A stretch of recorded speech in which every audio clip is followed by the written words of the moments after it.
2 to 3 spoons of yogurt.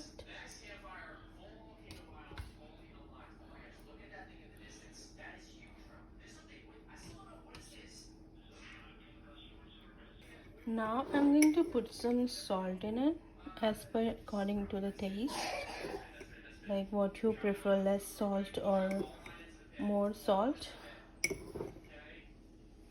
Salt as according to your taste, so there is no like kind of measurement how much you are putting. I'm going to put some turmeric.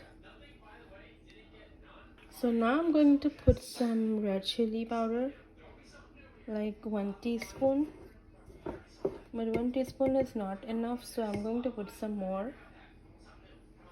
Do this much. Make sure it's like 2 teaspoons, full 2 teaspoons. Now I am going to add this tandoori masala spice mix.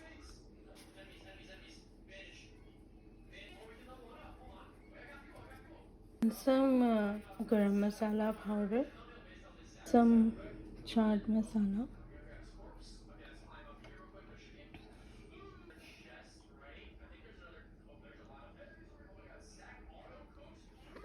the final